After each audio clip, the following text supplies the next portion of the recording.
Како низ декади и векови се штитело македонското изворно творештво? Кој врз него атакува денеска? Сите атакуваат, најмногу нашите соседи. Главната идеја ми беше всушност да докажам дека станува збор за истиот народ, македонски, кој што таму живее, кој што е поврзан токму преку македонскиот фолклор и преку тие заеднички наши песни. Можам да живеам и од музиката и за музиката. Мојот живот всушност е музика, аз ништо друго не работам. Како ја гледате оваа инертност понекогаш на судскиот совет, на советот на обвинители? Дали ние правно можеме и дали би било фер да бараме колективна одговорност наспроти индивидуална, ако тоа да речеме не било во моментот предвидено во законот. Знаете, некогаш во системот доволно вие да имате мал број луѓе кои што неетички ќе постапуваат, ама се на места, на позиции од кои што може би имаат влијание и едноставно доаѓаме до ваква ситуација. 70% од изречените санкции се алтернативни мерки, а 99 може би проценти од изречените алтернативни мерки, со исклучок може би на последните години, треба да се провери, но сепак е висок процентот, се условни осуди. Зошто има потреба од барање на гаранции дека поуставните промени нема да уследат нови барања од официјална Софија? НАТО на зголемата мултиполарност и поделби во светот одговара со уште поголемо засилување на нејзината организацијска и воена моќ. Да, Европската унија има лидерска криза, што се одразува во немањето на одлуки, посебно во делот што нас не тангира, а тоа е проширувањето. Значи, нас ни требаат одлуки. Значи, одлуки пред се какво ќе биде асоцирањето, кога ќе биде асоцирањето. Звезда на македонската естрада, композитор и пеач, професор на Музичката академија, солфеж и солопење. Кој не гледал, сигурно слушнал за хитовите. Твое писмо, моја судбина, ми заплакало селото Ваташа. Носталгија. Таа е естрадна звезда, промотор, виолинист, хитмейкер, бележител на македонското музичко творештво. Можете да ја забележите со нејзиниот мотор, Хонда или со велосипед низ градскиот парк со своите две деца. Негде ќе те премолчат, негде ќе те сокријат, гроб со гроба ќе покријат. Само ти си безсмртна, жива вода подземна, кај што тонеш ти извираш. Во наредните минути гостин во емисијата Андријана Јаневска. Добре дојдовте во емисијата. Добро ве најдов, благодарам за поканата. Без овие тактови кои во позадина идат додека трае разговорот, еден од оно што остава ваш впечаток е навраќање кон македонското музичко творештво. Што е лајф мотивот да се посветите на македонската стара музика? Најверојатно семејството и тоа како јас сум растена, заради тоа што секогаш во моето семејство се пееат тие македонски народни песни, тие се практично во мојата душа, така ги чувствувам. И токму и заради тоа се решив на некој начин да се посветам на македонското народно творештво. Плюс заради тоа што имав дополнителна инспирација и од некои од професорите кои што се занимаваат со македонската историја, со македонскиот фолклор, заради тоа што досегашните истражувачи за жал не оставиле доволен број материјали во смисла на мелодии од нашите македонски песни во Албанија, бидејќи таму беше моето истражување. Така што сето тоа на некој начин ми даде и инспирација и мотив да го работам тоа. Како низ декади и векови се штитело македонското изворно творештво? Кој врз него атакува денеска? Сите атакуваат, најмногу нашите соседи.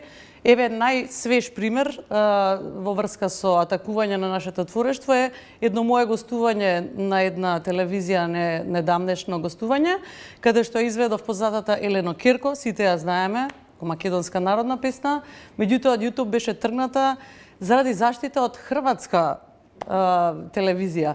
Така што, еве, да не биде дека само кон едни соседи се мисли, меѓутоа тоа јас и за време на моите истражувања го открив во доста книги, дека од секогаш тоа постоело и од секогаш практично сакале да го представат нашиот македонски фолклор како тој. Зошто фокусот на музичкото наследство го ставате во Пустец, Голобрдо, Преспа? Заради тоа што немаме доволно материјали од таму во музичка смисла. Значи имаме доволно текстови на песните, меѓутоа мелодиите никој ги немал запишано, токму заради тоа. Ете, јас на некој начин мислам дека и првиот истражувач кој што ги има мелографирано тие песни од тие региони. Правевте оригинална фонотека, прибиравте ли писмени записи? Колку време ви требаше?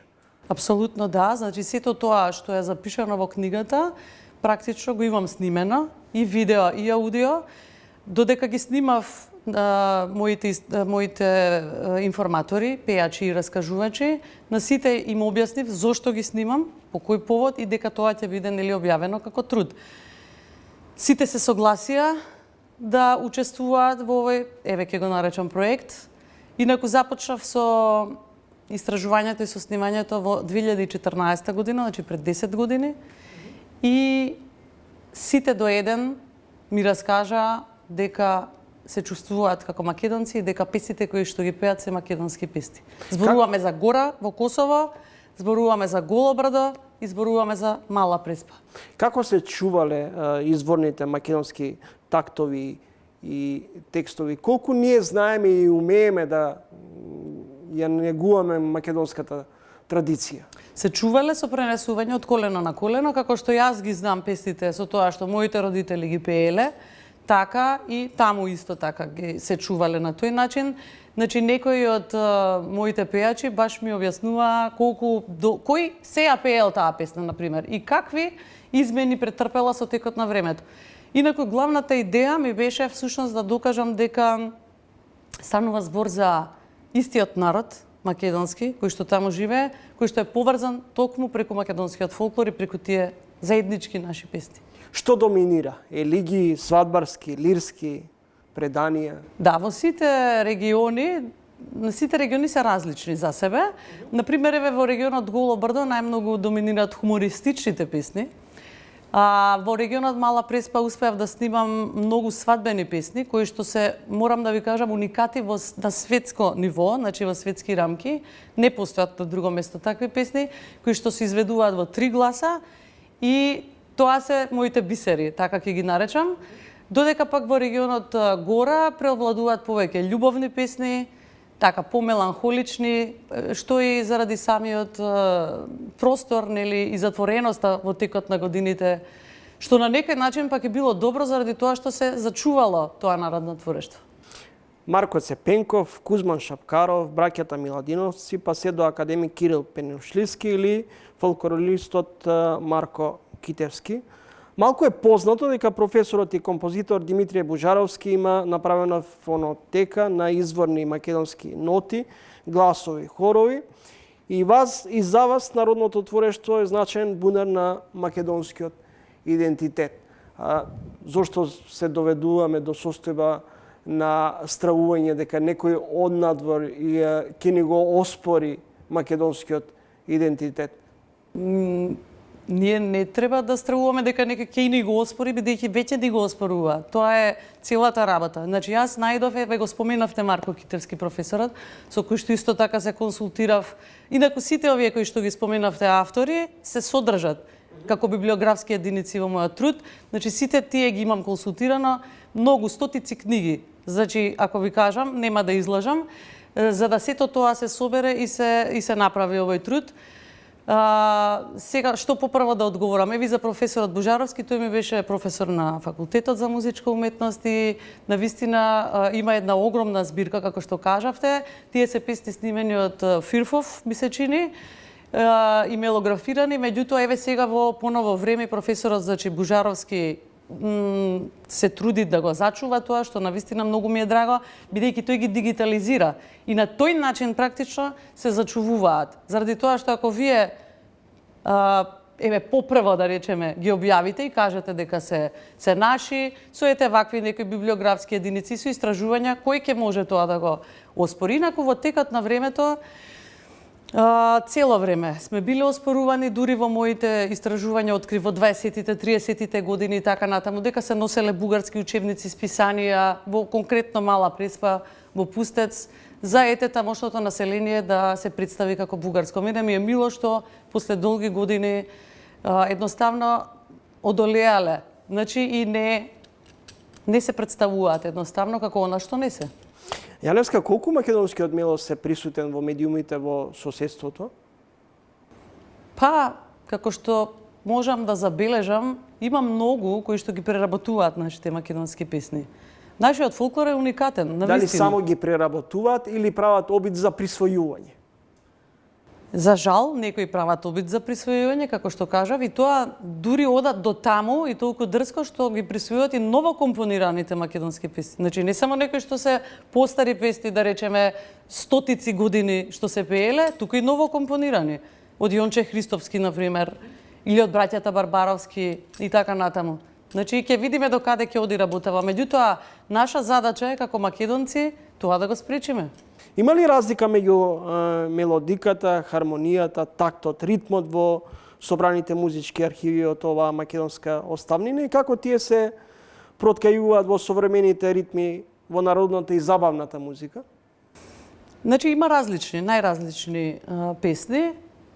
Доминираат, да речеме, рубато песните, оние како Зајди, Зајди или Параходот, каде што нема конкретен метар, туку се остава нели на самиот пејач да си ја интерпретира нели на свој начин ритамот нели во самата песна. Меѓутоа, како што кажав, има нели свадбени, има ороводни песни, хумористични и така натаму, кои што се баш карактеристични за нашиот мелос. Инаку, еве, кога споменавте веќе, да, има доста млади изведувачи македонски кои што ги преработуваат старите македонски песни, што е добро, според мене, бидејќи идејата на самата преработка е песната практично да остане во сеќавање. Затоа што мора да признаеме, сакаме или не, дека многу од песните немаше да ги знаат денешниве млади, доколку не ги преработеа некои од нашите уметници. Андријана Јаневска, гостинка во емисијата Трилинг, поп звезда, професор на Музичката академија, собирач на македонско народно творештво. Што значи да се биде денеска поп пејач? Па, за мене некако тоа се, како да кажам, еволуирав. Мислам дека во текот на годините. Не можам да се дефинирам само како поп пејач, меѓутоа поп генерално значи популарна музика. Тука се сврстуваат повеќе жанрови, да кажеме. Меѓутоа, јас сепак те пеам и етно, пеам понекогаш и джез музика. Тоа што сметам дека одговара на мојот глас. Митан проект со најпевливите патриотски песни на ланскиот караван Македонија во срцете носам. Има ли одзив кај локалните жители? Многу. Јас морам да кажам дека навистина и со Митан проект, и со проектот Македонија во срцете носиме, забележавме дека има многу деца кои што веќе ги знаат наизуст сите оние песни кои што ги исполнуваме, што многу ме радува и како што кажав претходно, тоа е целата поента на преработките на песните. За да се пеат, нели и младината да ги пее. Велите дека не оспоруваат однадор, Да. Зошто тогаш, например, на македонската сцена или тука не може да видиме концерт на грчки пејач, на бугарски пејач, на албански пејач, а најчесто доминираат српските пејачи? Тоа е тешко прашање, искрено да ви кажам. Најверојатно поради поврзаноста некоја поранешна еве со Србија и со тие бившите југословенски републики, близината на јазикот, најверојатно. Сега ова нели нагаѓам само. Инаку мислам дека имаше и некои грчки пејачи кои што имаат тука концерти. Ние сме миролюбив народ и мислам дека тоа е тоа кое што го злоупотребуваат сите. Дали ова нова млада генерација е зависна од српскиот турбофолк? За жал, морам да констатирам дека е зависна, меѓутоа, пак ќе кажам, тоа е некој магичен круг кој што мора во еден момент да се затвори. Тоа мора државата да го реши. како што е решена во Хрватска, например. Како што е решено, мислам, еве така, Хрватска е добар пример. Заради тоа што се знае колку треба да се пушта македонска музика, колку треба да се пушта српска, еве да кажеме во случајов музика. Доколку цело време се фаворизира одреден тип на музика, нормално дека и младите таа ќе слушаат. Денес имам 42 години и се чувствувам исполнето, срекно и остварено на приватен и професионален план.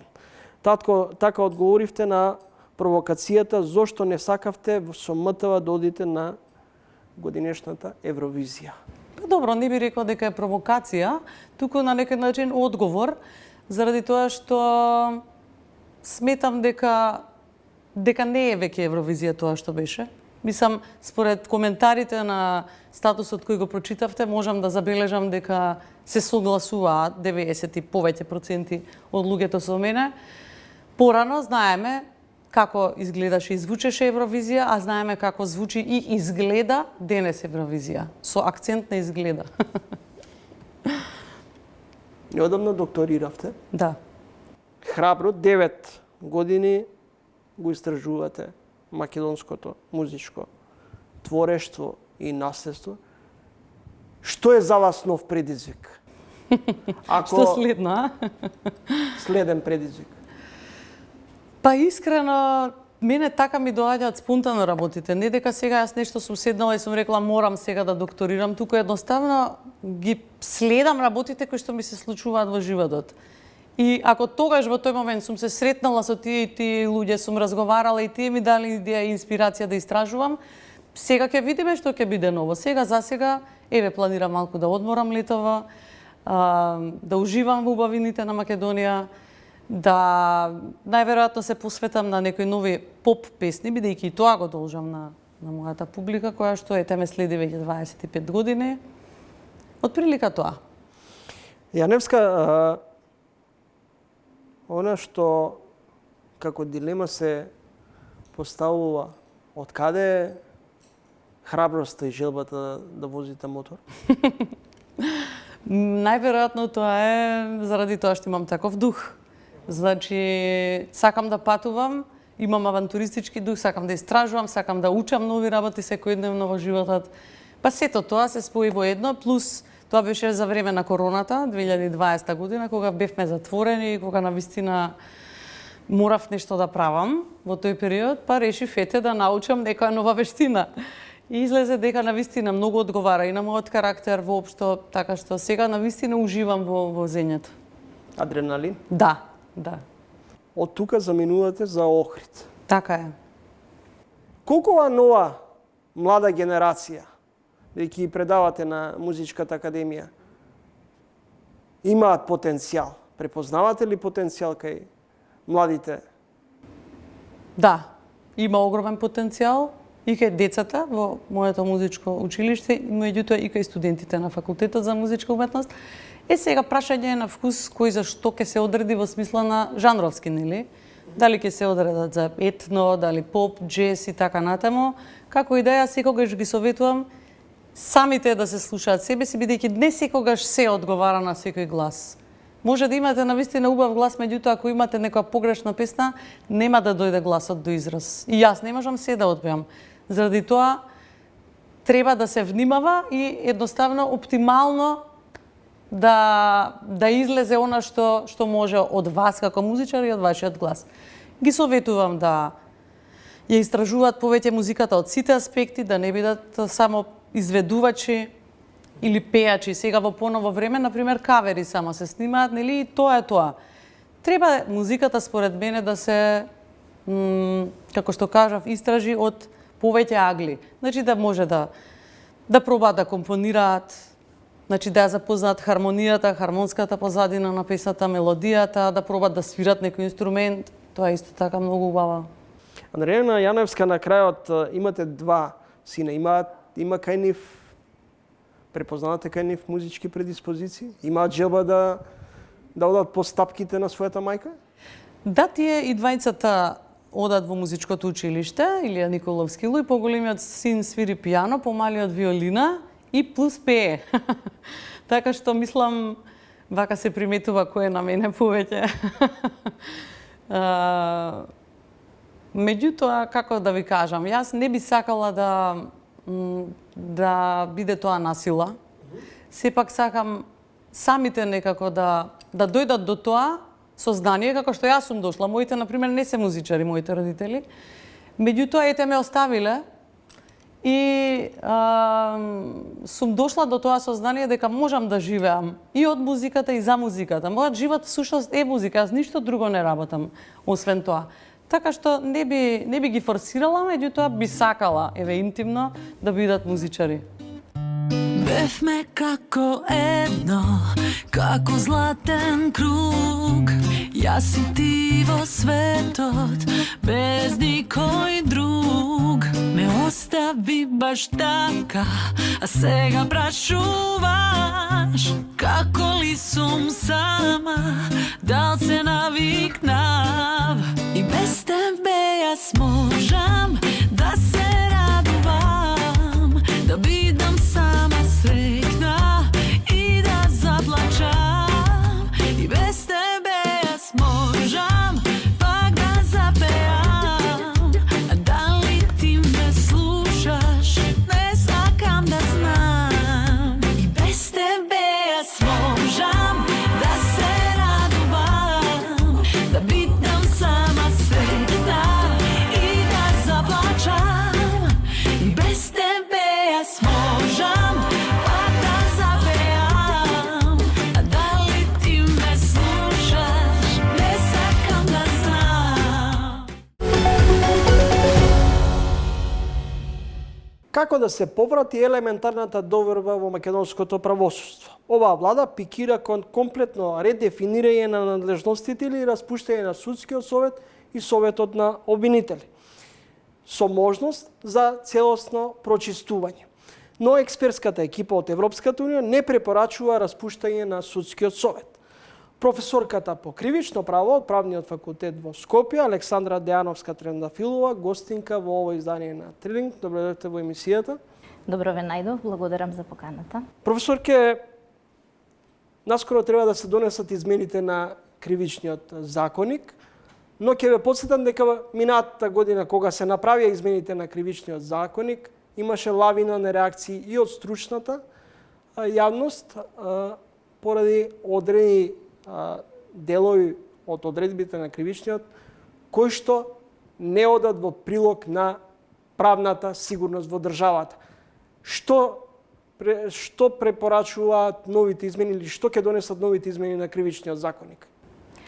Видете, прашањето за новиот кривичен законник е едно прашање, а оние парцијални измени од септември минатата година се нешто сосема друго. Кривичниот законник, како што знае правничката фела, е донесен во самостојна Македонија во 1996 година и беше предмет на многу чести измени, значи повеќе од 30 пати беше предмет на новелирање.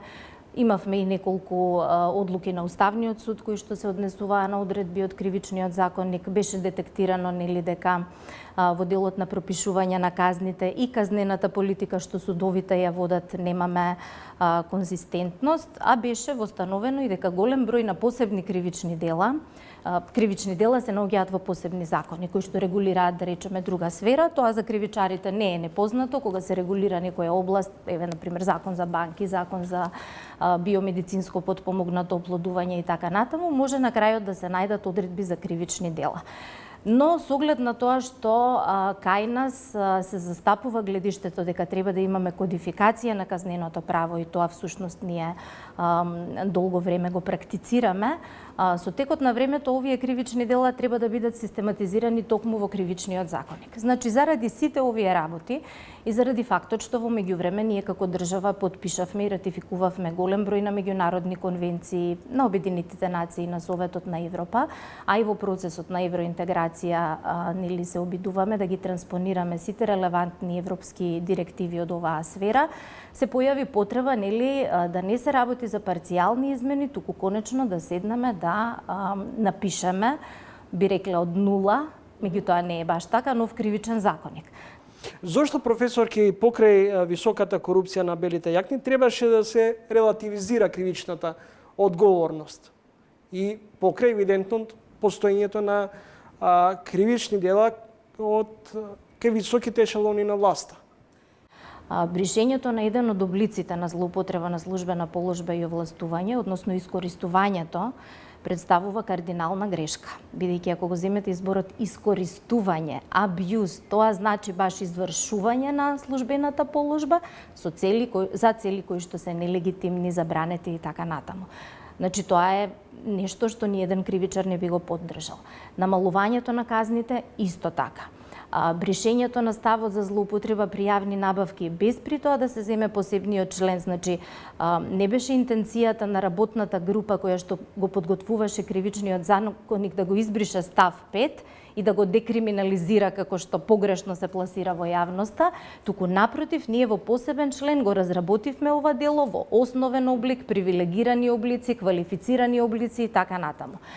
Како резултат на намалувањето на казните, бришењето на одредени облици, па дури и додавањето на еден елемент што бара докажување во судската постапка, тоа е посебната намера кај извршителот, предизвика, како што видовме, последици кои што се сериозни и кои одат сосема во спротивен правец од она што беше, да речам, декларативна заложба на државата и предлагачите. Застарување на голем број на коруптивни кривични дела, допрва ќе имаме исплаќање на трошоци на адвокатите поради застарувањето и така натаму. Меѓутоа сметам дека тука сега за малку, односно колку што се може да ги намалиме ефектите, овие штетни ефекти од ваквите одредби и едноставно да застанеме на страната на законитоста и механизмите за борба против организираниот криминал и корупцијата, е да ја примениме конфискацијата. Кривичарите знаат дека нашето законодавство одамна познава конфискација, можност за конфискација во случај на фактички или правни пречки за гонење, а застареноста е правна пречка за гонење. Тука сега обвинителите и судиите можат многу да направат, бидејќи се предвидени посебни постапки за случаи на застарени предмети, да се утврди дали некој предмет, дали некое дејствие генерирало нели незаконска корист и сето тоа соодветно во рамки на законот да се конфискува. Професор, се најавуваат реформи во македонското правосудство, новата македонска влада дури оди со помалку радикална најава РЕС, дека може би треба да се оди на варијантата на целосно распуштање на судскиот совет и советот на обвинители. Дали тоа може да ја врати довербата во македонското правосудство?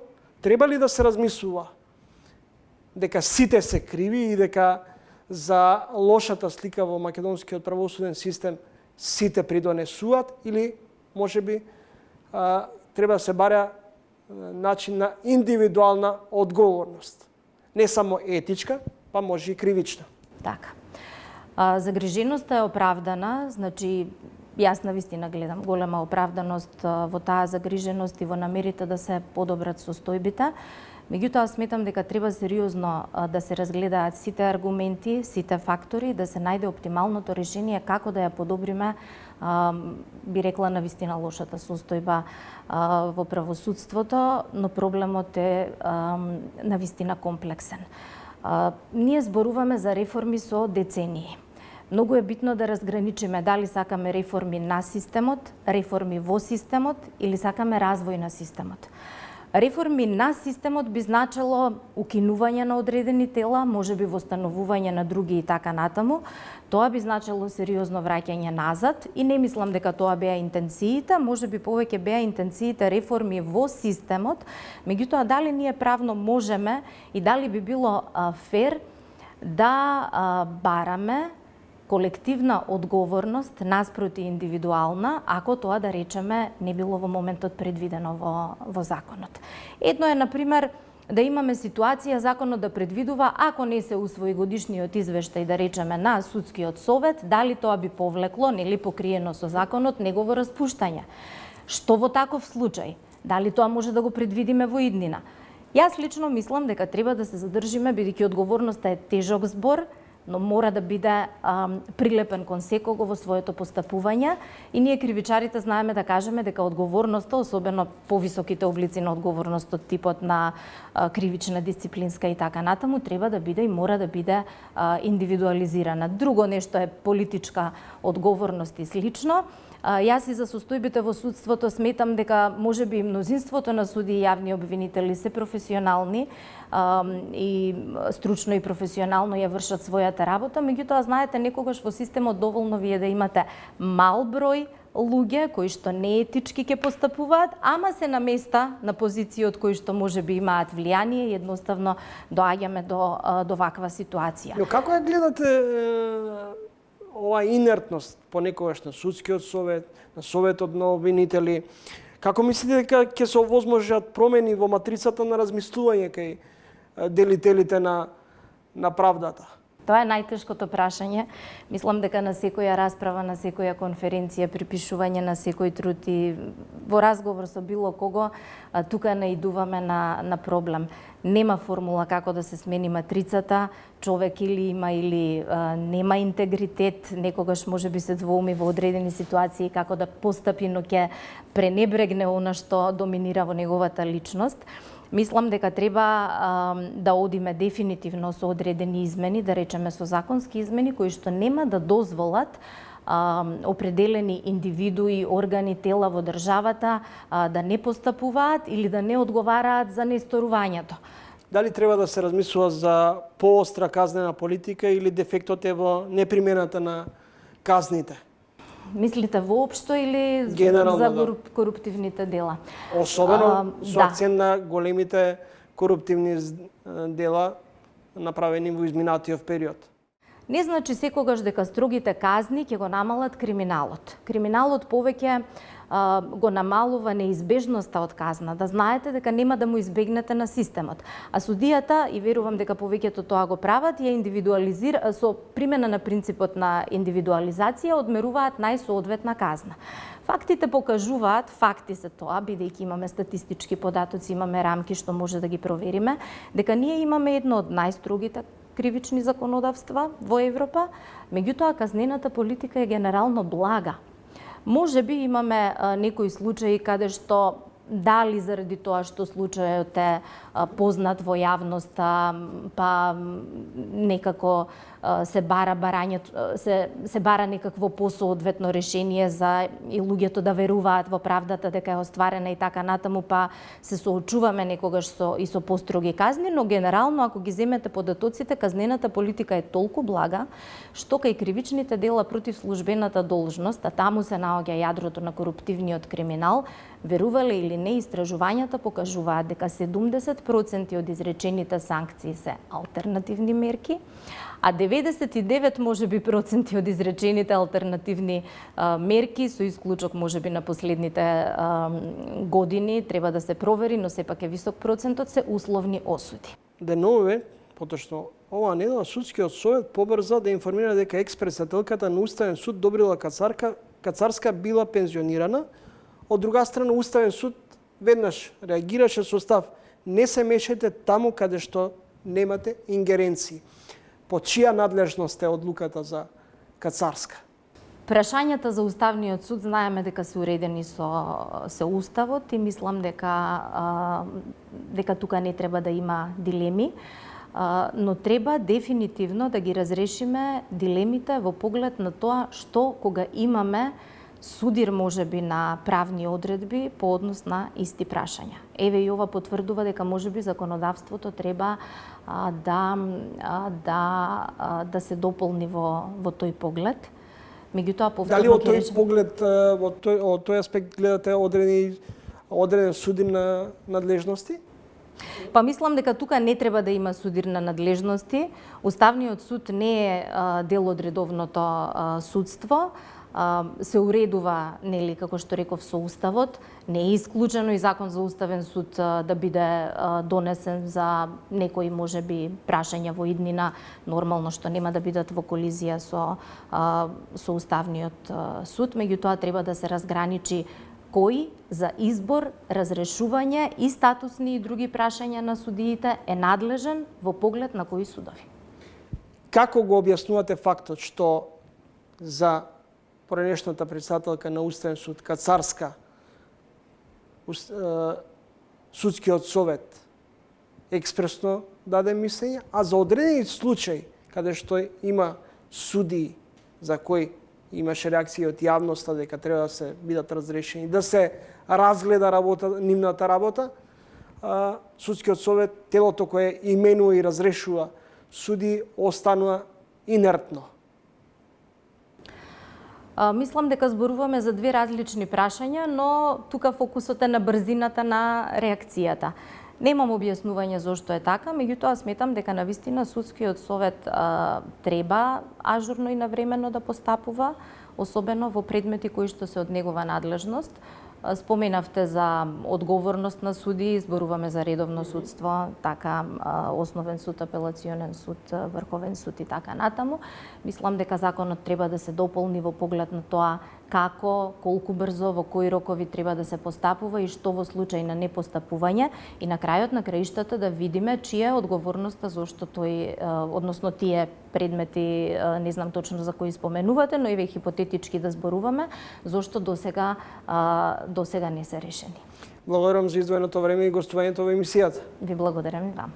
Професорката по кривично право од Правниот факултет Александра Деановска Трендафилова. Кратка пауза за реклами и продолжуваме со останатите содржини за овој издание на Тренинг. Следете не. НАТО самитот во Вашингтон мина во знак на поддршка за Украина и нејзината одбрана од руската инвазија и опасност од проширување на конфликтот, вклучувајќи го и Балканот. Киев ќе добие дополнителна воена помош, а слетаа веќе и борбените авиони Фи-16. Во Вашингтон, каде пред 75 години е подпишан договорот за формирање на Североатлантскиот сојуз, на фемили фото е и Христијан Мицковски. Македонскиот премиер е во друштво со унгарскиот Виктор Орбан. Каква случајност? Во ово издание на Трин гостин е поранешниот амбасадор во Брисел Андреј Лепавцов. Амбасадоре, македонскиот премиер вети во Вашингтон ги преземаме сите обврски, ќе стоиме рамо до рамо со нашите НАТО сојузници. Ќе се издвојува 2% од годишниот буџет. Тоа не е изборно ветување, туку меѓународна преземена обврска. Што значат овие гаранции? Ние ми се чини дека имаме веќе 2% од GDP исполнување за одбраната со една интенција која генерално и кружеше како, да речем, најава на самиот НАТО самит, дека ќе може и да се зголемо и повеќе. Значи, јас не би се изненадил да и таа бројка достигне во следните години како обврска и до 3% од GDP. Ние треба да сме свесни дека како членка на НАТО имаме обврска да држиме армијата во форма и тоа не треба да биде проблем, туку треба да биде обврска и мотивација да ја подобруваме нашата армија, со тоа што ќе се подобрува обуката, опремата на армијата на Република Македонија и тука нема дилеми околу тоа. Значи, замената со старото советско оружје со ново западно оружје треба да биде приоритет и на новата влада. На одбележувањето на 75 годишнината од формирањето на Алијансата се отвори дилемата дали актуелниот председател Џо Бајден, кој ќе трча и за нов председателски мандат, е кадарен за реизбор, но и дилемите што доколку во Белата куќа председател стане Доналд Трамп, кој има одредени резерви околу функционирањето на НАТО сојузот. Постои ли опасност од ново геостратешко прегрупирање во Алијансата и генерално на Балканот доколку дојде до промена во Белата куќа? Надворешната политика на Соединетите Американски држави е доста комплексна од аспект на тоа дека се води и од Белата куќа, но и од Стейт Департментот како една институција која држи континуитет и цврсто ги пази американските национални интереси. Во првиот мандат председателот Трамп можам да кажам дека имаше обид да ја наметне својата политика од страна, речем, што беше самиот председател и од самата Бела куќа, да промени и да наметне некои своји политики на Стейт Департмент, но тоа може да се каже дека не беше баш толку успешно. Дали тоа ќе го направи и овој втор мандат, останува да видиме, веројатно дека ќе успее. Гласовите од Америка, како што ги слушаме, дека овој пат, доколку стане председател, многу поподготвено, со поподготвен тим би влегол во надворешната политика. Сега, од аспект на НАТО, јас лично не верувам дека ќе би имало поголеми промени во контекст на самата организација, но дека ќе продолжат неговите заложби за зголемување на учеството на европските партнери во самата контрибуција и пред се финансиска, како што беше еден од неговите, да речем, најголеми барања во првиот мандат, да тие земат поголема обврска, да трошат повеќе пари и да бидат вклучен партнер во целата таа, да речем, тоа функционирање на НАТО. Така да не очекувам да има некои поголеми промени, освен да се повторат неговите барања за поголемо финансиско учество во трошоците на одбраната. Бајден, НАТО е помокне од било кога, но колку алијансата е отпорна во однос на можноста за ново прегрупирање на силите во алијансата, имајќи во предвид и интересите на Русија за поголема доминација и во регионот? Па НАТО останува да биде силно и добро организирано, и еве сега ќе има и нов генерален секретар кој секако ќе даде еден свој лик во целата таа организација и водење на НАТО, така да ја немам никакви сомнеш дека НАТО ќе остане на нивото кое што е сега и дури и уште повеќе, да речем, во контекст на овие глобални предизвици. Проблемот е што, ако можам така условно да речем, и другата страна, и другите страни во овој мултиполарен свет, а тоа е Русија, но и случувањата во Пацификот и во Далечна Азија, прават да на НАТО на некој начин му се усложнуваат.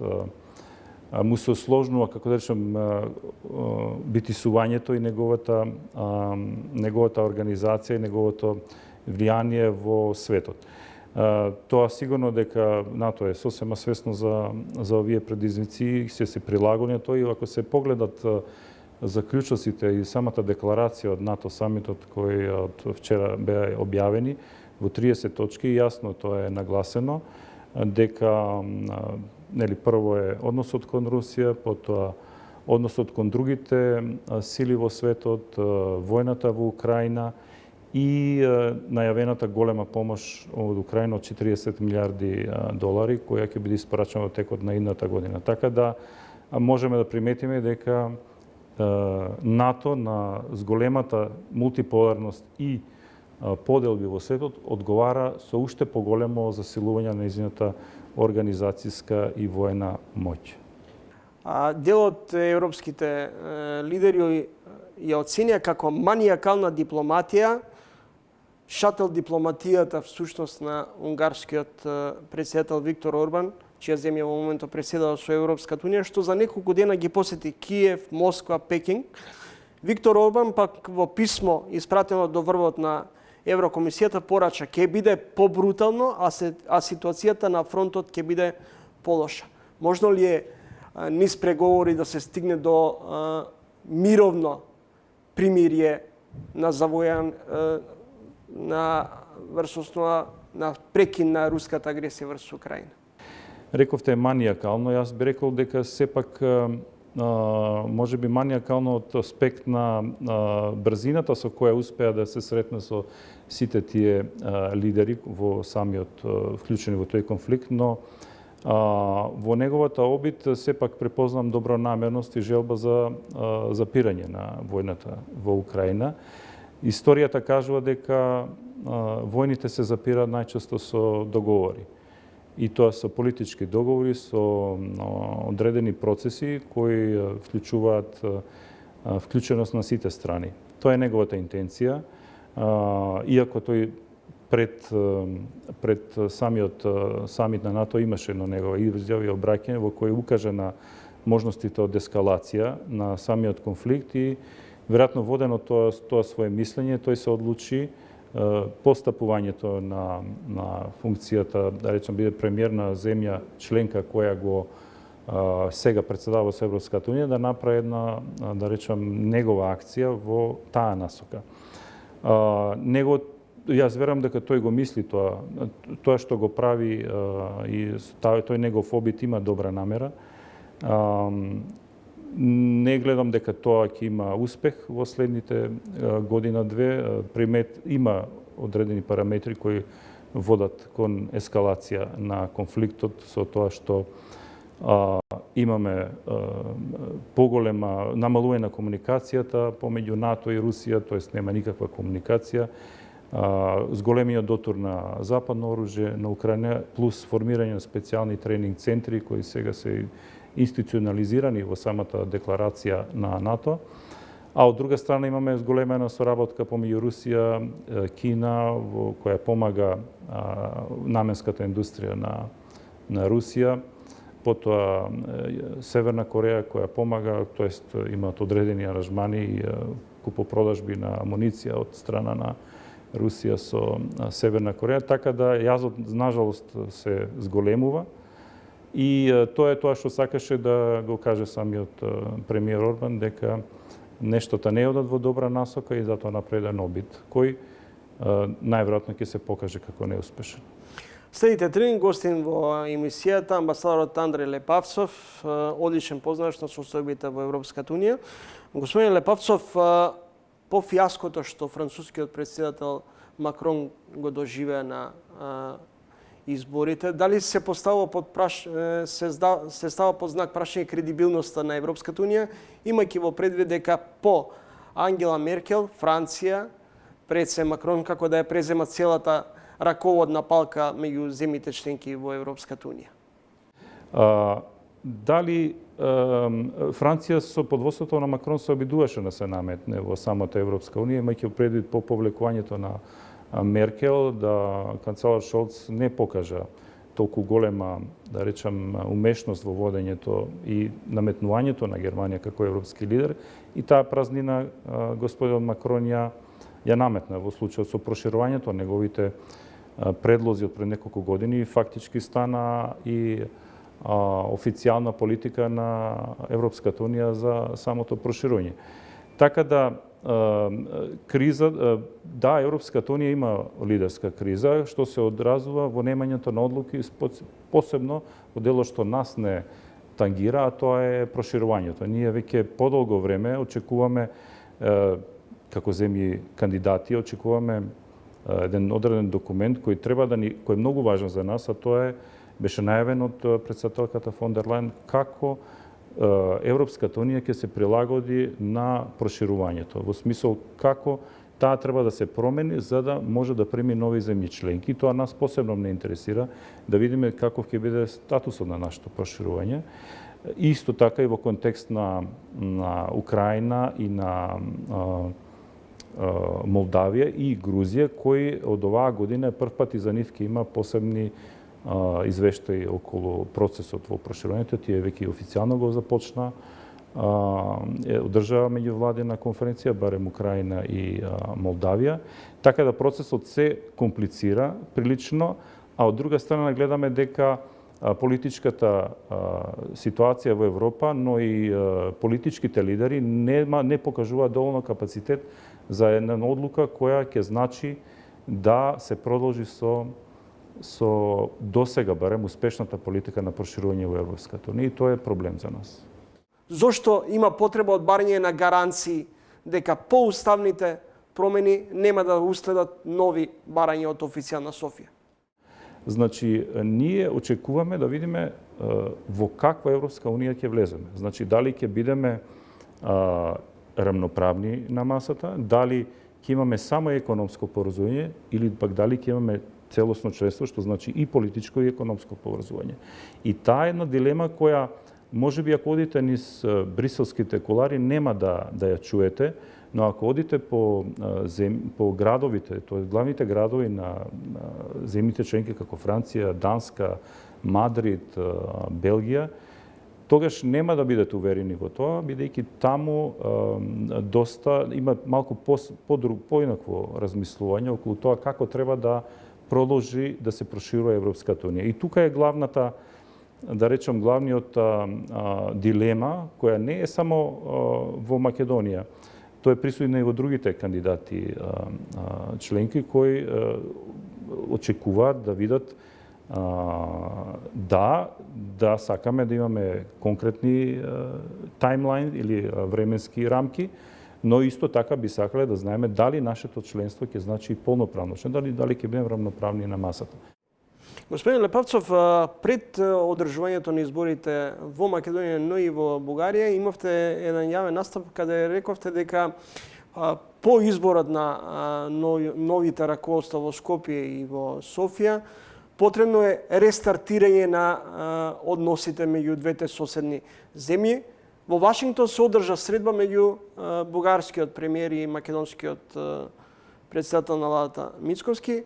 Не видовме фотографија од нивната средба, меѓутоа пораката на бугарскиот премиер е дека очекуваат нормализирање на односите на уште од времето пред подпишување на договорот за добрососедство и соработка 2017 година. Зошто, иако очекувавме дека со договорот за добрососедство ќе се нормализираат и релаксираат односите меѓу двете соседни земји, всушност го добивме спротивното, на повторно заладување на релациите. Па тоа е фалинката на самиот договор. Значи, кога еден договор асиметричен, не остава простор за долгорочно, да речем, развивање на односите и една добра намера и коректни односи помеѓу државите. Тој беше донесен во 2017 година, една месец од кога беше изгласана новата влада, прилично избрзано, и на крај донесе да ние сега имаме најлоши односи со Бугарија, нажалост. Што се однесува до средбата со бугарскиот технички премиер, да, имаше позитивен сигнал и од негова страна. Верувам дека за да имате еден позитивен таков сигнал, сигурно дека и другата страна имала позитивни изјави. Иако немало фотографија, тоа ништо не значи, тоа се билатералки по мали соби во самиот НАТО центар или па во одредени места каде што се прават средби на нога. Тоа е добро што има едно такво разбирање, но сепак станува збор за технички премиер. Ние најверојатно Бугарија се движи кон повторни избори, така да веројатно ќе почекаме додека Бугарија добија стабилна влада, тоест стабилна политичка влада со кој ќе може сериозно да се седне и да се разговара како да се промени овој целосен наратив, бидејќи е комплетно контрапродуктивен. Апсолутно ние Македонија мора да ги развива односите со соседите во еден позитивен дух и тоа е, мислам, и интенцијата на новата влада. Спремни сме сега да ги усвоиме уставните измени, но да стапат во сила кога сите членки на Европската унија ќе го ратификуваат пристапниот протокол, кажал Мицковски во САД. Дали влегуваме во фаза на стивнување на непријателската реторика во релациите Скопје-Софија и дали всушност со непочитувањето, она за што Атина ни забележува дека не го користиме новото уставно име Република Северна Македонија согласно договорот и за внатрешна и за надворешна употреба, всушност сега хипотетички војуваме на два фронта, и со Софија и со Атина. И дали тоа може да не однесе кон внатрешна изолација? Па, видите, самиот НАТО самит покажа дека Македонија апсолутно не е изолирана, туку е дел од западниот одбранбен систем, тоа е дел од НАТО и тоа е една придобивка која ние имаме.